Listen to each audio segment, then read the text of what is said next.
Welcome to Experimarketing, the podcast where we innovate, create, and appreciate. Powered by Mostly Automotive Marketing with Matt Wilson. Here's the host of Experimarketing, Chief Experimarketer, Colin Carasquillo. Hello there, ladies and gentlemen, advertisers of all ages. It is I, Colin Carasquillo, Chief Experimarketer in charge here at Experimarketing, back with another episode. We think you're really going to like this one. This is episode 15, the Quantum5 Leap. We're going into the quantum realm. And as always, if I'm going into uncharted territory, I need my trusty co-host, Matt Wilson. What's up, Matt? What's up, Colin? How you doing? How are you? Another clever name for an episode by you. I'm always excited to see what the name of the episode is going to be. Thank you. I think long and hard. I usually have a drink or two, let the creative juices flow. Oh, that's when it comes to you? That's when it comes to me. I've had some very good ideas after having a couple tequila and sodas or something like that. So, hey, let me ask you, how you feeling after last night? I know you're a big TB12 fan, and I know you won, but I'm not a fan. So how you feeling, though? Well, I was wearing my TB12 jersey, my Patriots jersey. I'm not buying a Bucks jersey. I see. And my 4-year-old was wearing her Patriots Gronkowski jersey. So we had the twosome there, those two guys who have just killed it in the postseason. And listen, the game was lame. I thought so too. There's nothing like a Tom Brady fourth quarter Super Bowl comeback. But I was happy that the Buccaneers won. Happy that Brady, tacked one on to the end there, a 7th Super Bowl, amazing, and probably going to get 8 next year. So whatever. And as always, I mean, listen, from a marketing perspective, I know what we always look for. Actually, people in general is commercials. Were there any commercials that stuck out to you that you were like, man, they really knocked it out of the park? I don't know if any that I can think of that knocked it out of the park for me, but the one that I remember is the Matthew McConaughey, like flat Matthew one, and then the Doritos thing. I don't know if that was like a great spot or not, but has stuck in my head because I had not seen that before. Right. But I don't know. What about you? Listen, I really liked Flat Matthew. I thought what was super cool. So there were 2 other ones. So Inspiration 4. I said, I don't know if you saw that, but that is the first civilian trips into space. Like you can go on Inspiration 4. So the whole thing is I kind of just sat there and, blew my mind that here we are in 2021, like sign up to go to space. Who would have thought? I mean, I really would have never have thought that we would start doing, right? And then the other one was Jeep. I know I have 3 Jeep, Chrysler, Dodge, Ram stores, but I think, that in terms of the message that they were driving home about unity, right? We are the reunited states of America. I thought that was super powerful. And good old Bruce Springsteen. I mean, come on. How about all these musicians and stars doing commercials, right? They're not making movies. They're not making TV shows. And then they're all just doing commercials. And I think it's great. I mean, I thought all the celebrities, Bruce Springsteen was awesome. He's looking a little old though, man. He's getting up there in age. It gets the best of us. I mean, like I said, look at me. I'm no spring chicken anymore. Did you see it didn't air on the Super Bowl, but they put it out a couple days before, the Tom Brady, Rob Gronkowski, T-Mobile commercial? I didn't see it, but I heard of it and I saw it on social in terms of like pictures for it. So I still need to watch that. Check it out. Really good spot. Really good spot. Well, let's put all that aside and let's jump into the quantum realm. Let's do what we do best here at Experimarketing, which is innovate, create, and appreciate new forward-thinking ways to generate opportunities for business. So today, this is a really interesting one because we usually look at the advertising side of things. I want to look internal. I want to have some internal thoughts here. And I want to look internally in terms of dealership operations. A lot of the lifeblood of the dealership is actually dealership employees, your sales personnel, your management teams, whether that's on sales or service, right? The fixed ops sides. But a lot of that comes down to, in terms of success of the operation, training. Okay. Yeah. You can have fantastic salespeople, right? But the fact of the matter is, if they're not trained properly, whether it's on product knowledge or how to actually close a deal, or for that matter, maybe you don't have fantastic salespeople and they need to be trained to be fantastic salespeople, that the guy that we have on today, David O'Brien, he's the president and CEO of Quantum5. We're going to bring him on shortly. But Quantum5 basically revolutionizes the way that your team at the dealership, your management team, your sales staff can be trained in order to be the sales closers and social advocates that you're looking for at your dealership to bring build this very strong culture. So with that, let me ask you a question. I always like to ask you a question. Okay. They do some fun things with it too at Quantum5. They do something called gamification. You ever heard of gamification? No. Is that like a sports betting, like FanDuel? Not quite. No, gamification is cool. I am by no means an expert on gamification, but we're going to bring the expert on. But gamification, from what I know, and I want him to prove me wrong, I think gamification, for what it is it's finding these fun ways to have connected your staff, right? Your sales staff or whatever staff I guess you want at your dealership, but you put them in a little video game, right? A little competition with each other. There's rewards, there's points, there's bonuses. It's like the stuff the millennials like myself like, right? Like plug us in, reward me for selling cars. So with that, let's bring him on. David O'Brien, there he is. Quantum5, how are you? Oh, wow, that was a very big, excited smile. Yeah, good morning. Good morning. Hey, David, how you doing? Good. Well, it's thank you. hard not to smile. I'm in Scottsdale, Arizona. It's going to be 74 degrees today, and all my friends are going to get tortured in the Midwest by me.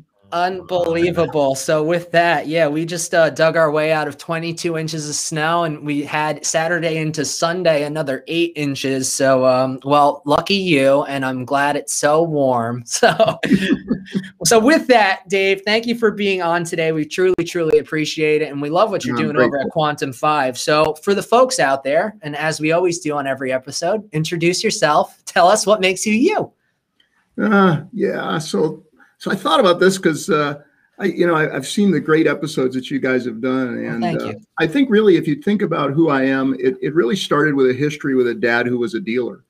I grew up around a dealership environment, whether it was cutting the grass and then washing cars. My dad was a brilliant dealer, though. He retired before I could take over and ruin that sucker. but I did fulfill his nightmare in that I loved the business, and when I got out of college, I went into it. And so I've just been devoted to this industry and helping it and helping its people for a long time. I think, beyond that, I'm a family guy. In the background, you'll see some pictures of my grandkids now. My oldest son has given me 2 wonderful ones, and I'm just having a ball with that. I've devoted all my energy to helping people in this industry thrive. And it's what gets me up. It's what gets me going every day. Love it. So tell us about Quantum5, though. That's the biggest thing. I mean, you sound awesome, but let's hear about Quantum5 too. So tell us about the company that you've created, that you're the president and CEO of. Yeah. So Quantum is the outgrowth of a realization that I had during COVID. And that realization was that there were a multitude of changes going on around the industry, but the one nobody was talking about was, what were we going to do different now that trainers couldn't get on airplanes? We couldn't put large groups of people in rooms. I wrote an article on LinkedIn called Confessions of a Trainer, right? And I just admitted all the things we used to do to dealers, right? About flying in, flying out. And so Quantum was this outgrowth of the idea that said, as this digital retailing evolution started moving faster, our teams were going to need new skills, skills at how to work with people differently and how to be truly integrated into a digital retailing process so that the human still was additive in value and not excluded from value. So I began to form that foundation. And then at the same time, Colin, I said, okay, we can't do training the way we used to. Why? Because fundamentally, we applied technology to all sorts of stuff around dealerships. What you all do couldn't happen without the fantastic technology of where do you target the advertising? Why do we do certain things for certain dealers? But we weren't using it all for training beyond, oh, wait, hey, guys, I've got a website. You want to go watch some videos with your people? Right. I made them 2 years ago, but hey, it'll be okay. Go watch videos with your people. So I partnered with a dear friend who I'd known for a long time, and we took a gamified AI-based approach to what if you could take training content And what if you could customize the content delivery to people based on needs and motivations? So we took our content and have been putting it into that format, delivered through an app and delivered with a community environment and a community manager. So the best of a human who knows automotive and the best of technology, so that we can keep training alive in a dealership instead of, hey, Colin, next time you have some turnover, call me. I'll fly back and charge you another $20,000. Yeah. I'm just thinking about, piggybacking on what you said, I would hear like training, or we'd get on our like group text in the dealership and be like, oh, we have training Monday. And what does that mean? It means like a super chipper, caffeined up guy with a bunch of free pens marching in at 9:30, trying to motivate a bunch of hungover salespeople. And the perception of it was like, oh my God, we're going to be stuck in here all day. So to hear something like this, I think is pretty cool. Yeah, we went in, and then you had to also battle the thoughts. Well, Dave does this because he can't sell anymore. And we had this whole cycle of stuff around training, right? And training has been wonderful to me, but I think it's time for it to evolve. Mm-hmm. And so I think the other thing that had to evolve is we've spent the last 30 years in our industry training people on systems. Hey, 10 steps to the sale. Oh no, wait, my sales process is better. I have 8 steps. Or how many times have we come in and said, hey, let's rewrite your email templates. I'll teach you to write better emails. Yeah, too many. Right? And I think what we needed to do in this instance, COVID proved it, which is our people had to have foundational skills so that no matter what happened, no matter what digital retailing technology brought to us, they would know how to work with people, understand needs, and deliver value, so that people went, okay, I love the technology and I'm happy there's still a human helping too. Listen, I think it's very important. I mean, you had touched on a couple things that I'm going to unpack a little bit more. And I just love doing this because it really needs to emphasize and drive the point home to dealers. So the company itself, right, was actually created out of a need. But that need, from a dealer's perspective, wasn't just on the side, like you're talking about, their staff, right? And how their staff are interacting with customers. But looking at it from the marketing perspective, and you did touch on it, in terms of, hey, this is what you need to do with advertising and so on and so forth, is that consumer shopping behavior has changed, right? And as a result, it's almost imperative that the way the dealer interacts with that consumer also evolves and changes. Because you had mentioned, how many times are you going to come in and change your email templates, or how many times are you going to watch the videos that were filmed 2 years ago when this pandemic didn't exist, when this technology didn't exist, and still think that it's going to be as effective as a newer process like what you guys are doing, which is the next iteration of training. So, I mean, you kind of touched on it, but let me pose this question to you. Do you think what you're doing is the next iteration of how training should be? I don't like to use a lot of hyperbole. Sure. But I'm just going to share with you, it absolutely is going to be something across all sorts of businesses. Automotive's the first place I'm going to go, but we're going to demonstrate there's better ways for adults to learn. We call it allow people to learn the way they live life. How do we live life? Well, we live it in community with other people. We like to play. We like to have a little fun. We like to face challenges. Yeah. We like to do things when we like to do them, not just when somebody tells us to do them. And learning has to evolve to give people the freedom to practice skills and learn the way they want and the way they're motivated. So absolutely. So let's segue to this, because I think it's a really great point, and actually is almost a perfect transition from what you just said. So community, right? This whole community focus.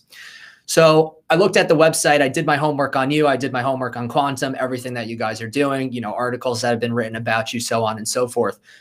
You talk a lot about social advocacy, right? So you are the first social advocacy learning community, right? So let's unpack that, or can you unpack that for us? 2 things. So why is that important, as you just mentioned? But even before that, what is social advocacy? I mean, it's probably something, yes, I've heard, but not in this kind of concept. It was more of like a psychology, probably back in college, actually. I'm taking one of my psychology courses and it was social advocacy. So tell us about that. Yeah, so we put together 4 words that we believed represented what we wanted learning to be for people. Mm-hmm. 1, we wanted learning to happen in a social environment. 2, we wanted to give people advocacy over their own learning, Colin. We wanted to allow people to have the control and power over being their own advocate for getting better. 2, we wanted to allow people to hang out and learn in community, because that's how we live life. Most of us don't pick a new restaurant with checking the Yelp community or whatever that local place is that says, wait, Matt said this restaurant's only 1 star. He was just there yesterday. I don't think I want to go there, right? And at the same time, how can we create all of that in a way that allows us to become a customer's advocate, right? So advocacy is central to what we believe and what we do, because I want to give people advocacy over their learning, but I also want them to learn, unlike at the dealership, right? The word advocate doesn't have to be a bad thing. At a dealership, if you get called the advocate, you got to hang your head, right? They go, oh yeah, you're a customer advocate. And it's like, oh yeah, they mean I'm weak. And I think that the more we help salespeople and service advisors with the things that will enable them for customers to go, wait, the software was awesome, but now I have an advocate there to help me finish this. And that advocate's going to help me take care of this car forever or whatever, right? That we create this new relationship that allows us in this social environment. I like something you said earlier. You said, what if we could have teams play together and play against each other? When you were talking about gamify at the very beginning of the show, right? Yeah. Why can't learning allow that? Well, it just hasn't. You said it. Learning today happens on a dealership's schedule, right? It's you will go in a meeting room. Matt said, hey, I'm a little hungover, but there's this person I've never met who says he knows more than me. Oh, he's never sold a car in my town. I've never met him before, but he says he knows more than me. So, okay, I'm going to just do what he says.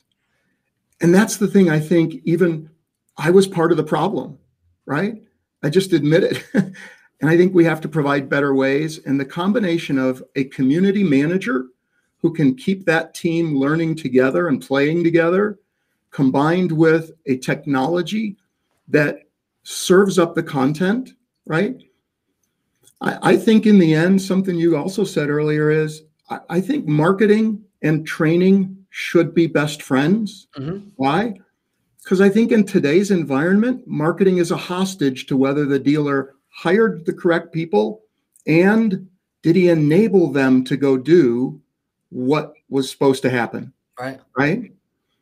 And I love what you said about omni-channel. And when you're ready, you tell me. I have this fun thought on omni-channel I want to share with you. Yeah, listen, it's the show is yours at this point. We love bringing people on, and when they have these conversations, it's love it, Matt and I. So please, by all means, talk omni-channel. We'll give you our input and see if we either align or we're going to start gamifying and battling each other here. No, and I want that because I invite people who might see it different and keep me sharp, right? So I listen like you guys do to people talking about creating this omni-channel and this frictionless environment, right? And as I listened to it all, I came to this conclusion, and it's something now that I share regularly. How come nobody wants to talk about the I in omni-channel? And what I mean by that is, why aren't we talking about the individual salesperson's role in omni-channel? Why aren't we talking about the individual service advisor's role in omni-channel?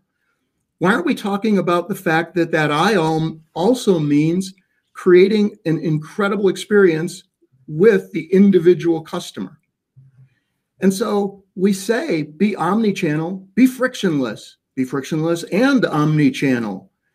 And yet nobody's talking to a salesperson or a service advisor about what does that look like? Not just from a process map point of view, but what does it look like that I should be doing differently? Right. how should I be communicating with you to be omni-channel frictionless? I think that that's absolutely incredible. And my first thought is that's a book, The I in Omnichannel. So I am not an author. I did take some creative writing courses back in college. So if you'd like to go in on a book deal, I think The I in Omnichannel is a fantastic topic to talk about, to write about. But you're absolutely right. So I will say this from the perspective, that I have sitting at the dealer side of things, right? So for us, yes, we obviously talk about that omni-channel marketing strategy. We want to be advertising the right message at the right place, at the right time, on the right device, to the right customer, right. Okay, but the fact of the matter is, a lot of that falls short, and you did touch on this, when the customer is ready to transact, okay, and we're trying to provide the most frictionless experience possible. We fail on the dealer side by couple things. We don't communicate the way that they want to be communicated with. Customer says, hey, shoot me a text message. We're giving them a phone call. Customer says, hey, give me a phone call. We're shooting them an email. So there's all these different things in terms of just the communication, knowledge of the tools that we have available. So I will mention this, and for dealers that are listening out there, maybe this can be helpful for them.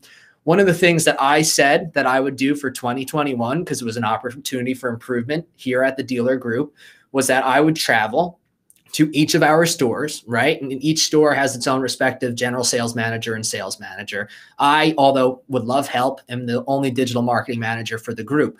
But the point is, I will travel to each store.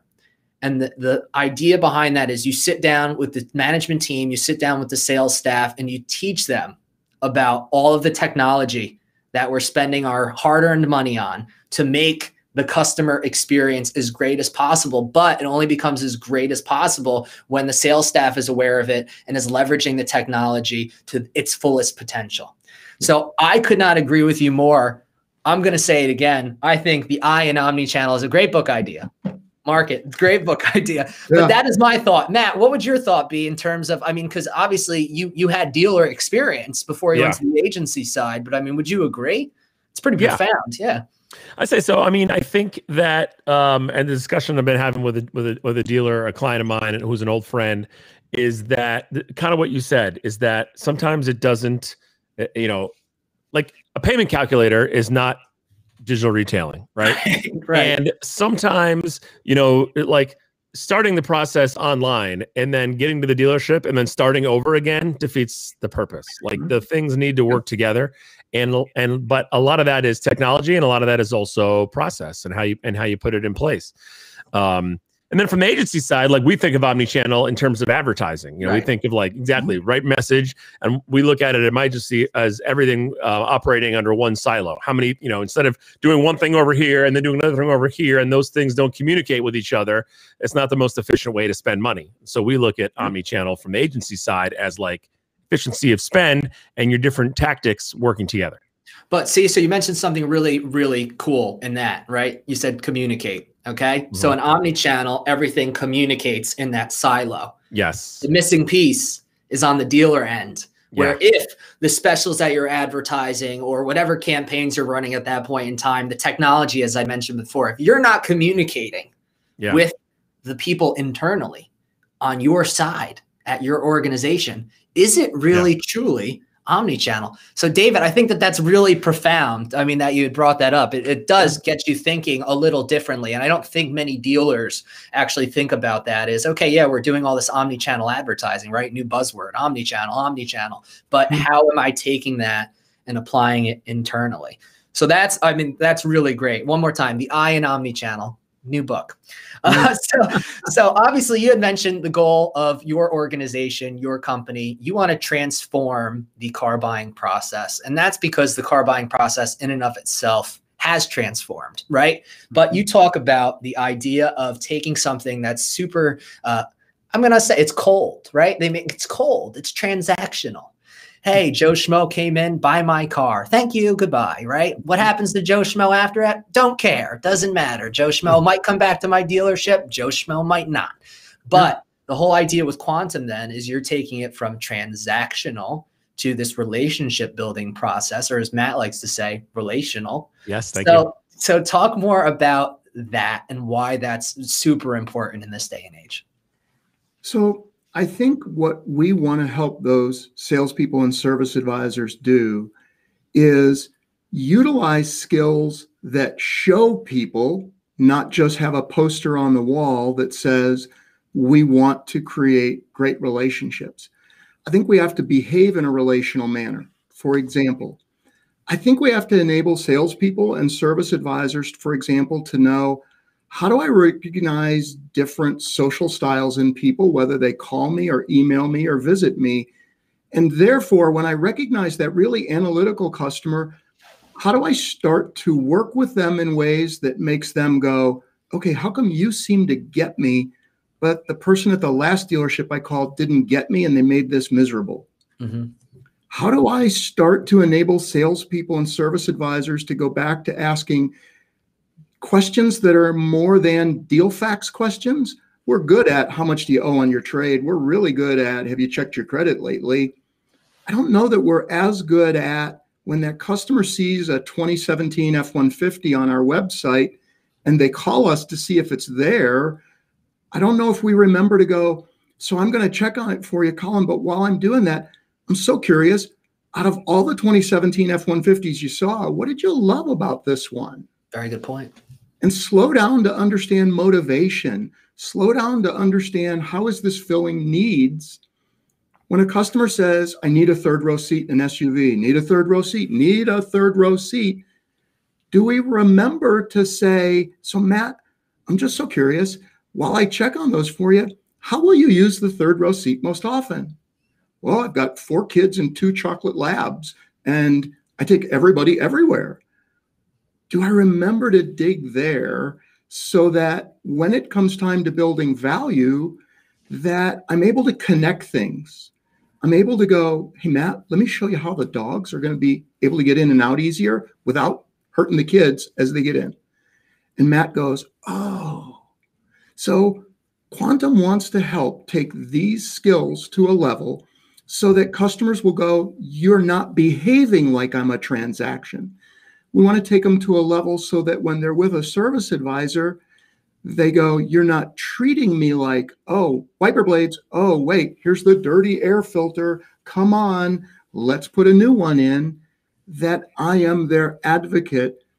And advocates get paid better, right? I've only listened to Matt a little, but I can promise you, from the little I've listened to, he's an advocate for his clients. They just might not have used that definition, but the relational approach he takes, he's an advocate. And advocates get paid more, not less. So that was our thought around, let's transform that. Instead of a poster, let's get them skilled up. And by the way, to me, it doesn't matter whether it's Roadster. It doesn't matter if it's a homemade program. I think folks like me have to stop coming in and telling dealers how to sell a car. I think I have to start enabling the process they've chosen. And these skills matter no matter what process. They work with X-Time and they work with Roadster. Doesn't matter. Right. Right. No, that's really fascinating. And so I think one of the things that I also want to highlight on that, though, is you're talking about building value, right, in this whole relationship. And we're going to stop saying transaction. It's the relationship. And I've mentioned it on previous episodes. But obviously, a customer comes in, right, sales or service side of things. What the dealer's ideal dream is to get them into the infinity loop, right? So sales, service, parts, sales, service, whatever it is. But it's about building value. And, you know, Matt and I are part of a lot of different marketing and advertising communities. You know, there's one really great one, the Facebook Auto Marketing Collective, which I recommend, you know, David join. You know, it's an open group, but it's overseen by Bob Lanham, you know, who's the head of retail for Facebook. He's absolutely incredible guy. But with that, one of the things that we've seen in that is Bob and everyone talking about what type of messaging dealers should be doing when things are apples to apples, right? My Jeep Grand Cherokee is the same Jeep Grand Cherokee on our lot as it is at the competitor down the street. It's really about building value and showing how you're going to enhance the customer experience. And excuse my language, but show that you give a shit about the customer, because that's going to be the differentiator. Yeah, right. I see your eyes get big over there, Matt. That's going to be the differentiator of whether or not this person decides to do business with your dealership and then continues to decide to do business with your dealership. It's just about having that human element, right? So it's very true that you want to enable the sales process through technology, utilizing all the new tech. But then something that you had mentioned in our little preliminary call is that it's really that you don't want to lose that human connection, though. The human connection just needs to build value by leveraging the tech with the customer. So I think that that's super, super important that dealers understand that, is that, yeah, you can get the new shiny tool, but how are you going to use the new shiny tool? How are you going to educate your staff that you have the new shiny tool, that this is how they can use the new shiny tool, that this is why it benefits the customer. This is why it builds value for the customer's journey throughout the dealership. So, I mean, how does Quantum end up doing that, right? So there's a lot of things, and I kind of broke this out on our little itinerary here, but it's things that I like. So science, data, artificial intelligence, and then support, right? So obviously support is very important, right? Dealers often talk about training. What type of support do I get, right? You train me on this tool, but how often does a trainer come and train our people? Because I think they do care. They care that their tools are utilized properly. But let's break down those 4 items there. So science, data, AI, and support. How do you guys use that? So it really came from the foundations of where I learned about training, right? So I have been a student of human psychology, chased down my master's degree, and I've been a student of how do we help people learn for the last 25 years of my life. And its origin started when I was with the Pat Ryan Resource Group, which through all its time was notorious for great F&I training, right? And so from those foundations all the way through to one of our board members, I understood that the best of training comes when I help a learner know, where are you now? Instead of assuming and going, hey, they brought me here because you guys aren't any good, so listen close. Let's take the time to figure out where they are. So I built something called the Quantum Skills Snapshot. And it is a sales skills measurement that allows us, through a 25-question survey, to be able to understand what are the 5 key skills that, if I had them, would enable me to be stronger at my results.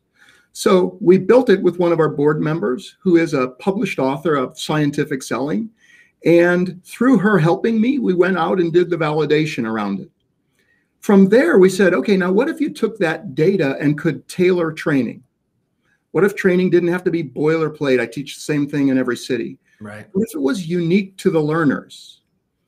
What if we could use that data again 90 days after training and 180 days after training to measure improvement, and therefore be able to keep fine-tuning training with the combination of an AI package and a human called a community manager who's been in the automobile business, who gets it, who just recently, within the last 12 months, left retail auto sales? What if you could blend those two, and therefore, when the trainer left town, you didn't have to worry that everything went back to the old way? So it is that blend that we perfected at Quantum. I would tell you, no surprise, at our pilot dealers, it was a little bumpy. We learned, and that was what we wanted to do. And as we moved through August and September and October with our pilot dealers, we were able to get to the point where we could see people getting better. We could also see the real measurements inside this dealer's software, right? Okay, dollars per hour got better. Holy cow. CSI got better. Wait, they sold more cars? So I live in the environment that says Colin at the dealership is going to fire me if I don't move those kinds of numbers, because training can't be this soft, touchy-feely thing. We actually have to make things better, but I think we have to make them better long haul. And that's everything we built for.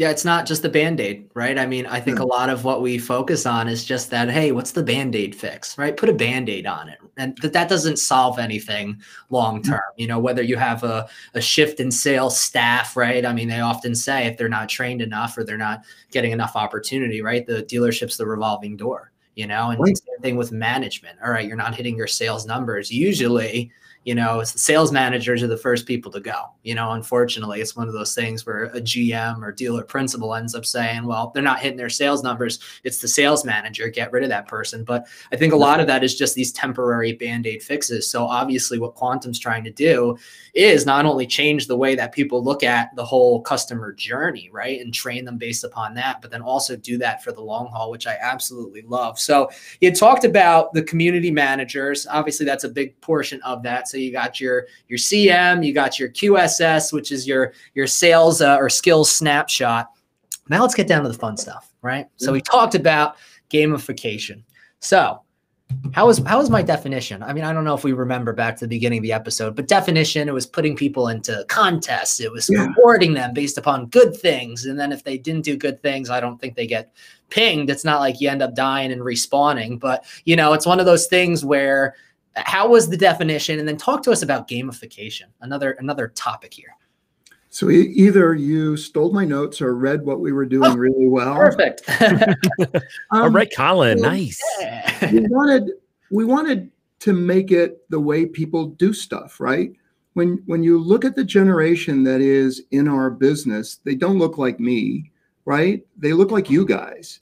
And in that environment, they have always lived life by being able to blend a little bit of fun, a little bit of technology, a little bit of competition into the way they do things.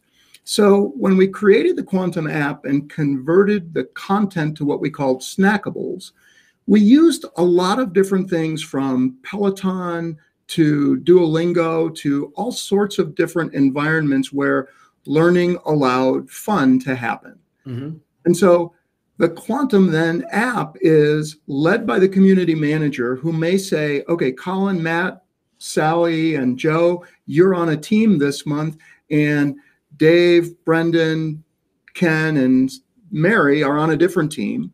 But all of that also is serving up content for your challenges that are about things we know, from our AI package, that's the same stuff Matt's using to decide how to target the right locations for marketing. I don't want you guys to throw things at the screen, but I'm just going to use that same kind of motivational data about individual humans for good, not evil, right? You guys are using it to make money, and I think that's great. But why aren't we using that data about what Matt cares about uniquely? And what if the reward from Matt was, okay, Matt is a member of Ducks Unlimited. He just loves going out hunting. That's why he's got the 2 chocolate Labradors. What if his weighting reward was a $200 gift card for Cabela's? And Colin is different. Colin loves different things. Colin is committed to helping his community. He's working at Habitat for Humanity. He is devoted to doing those kinds of things. And what if his reward was either a $200 donation to Habitat for Humanity or a $200 gift card for Lowe's or Home Depot or Menards, where he could get more tools to keep helping what he cares about? And so by being able to bring individual motivation, being able to bring individualized content, but keep people in community, we start the process. Then what if you could also have fun and do tags? So no different than in Peloton. I'm obsessed with my Peloton, right? Because I can't get to the gym because it was closed. And I'm trying not to be a guy who looks really bad on these video shots. And you look good. Since July 16th, I'm on my Peloton, right? Right now I'm on a 62-day streak. Nice. And I'm obsessed with not letting it go. What if we could also reward learning streaks? What if those snackable learning streaks were 20, 30 seconds at a time?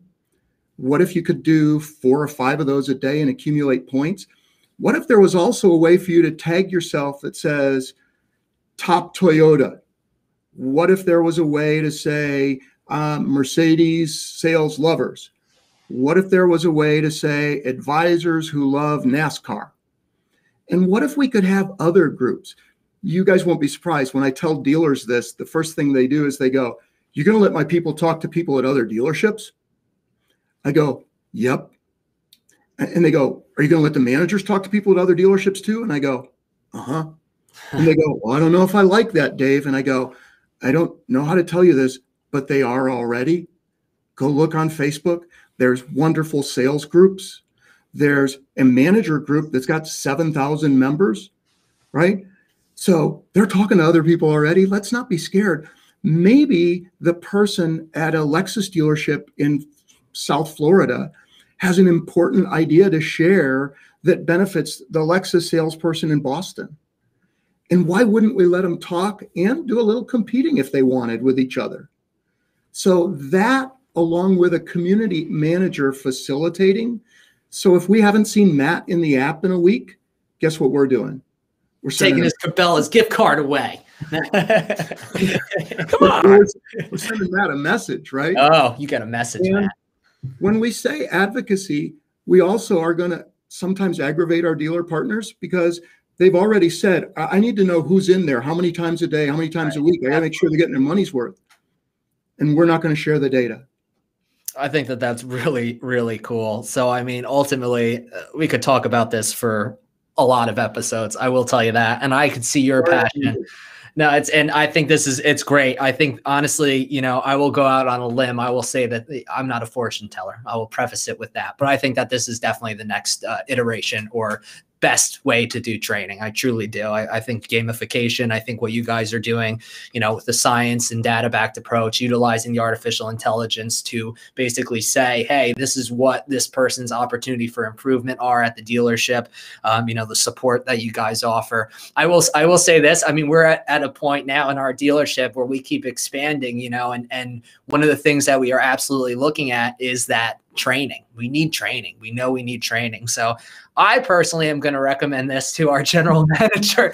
So don't be surprised. Yeah, of course. Don't be surprised if you get a call, because I actually really think this is cool, at least, for a demo to set that up.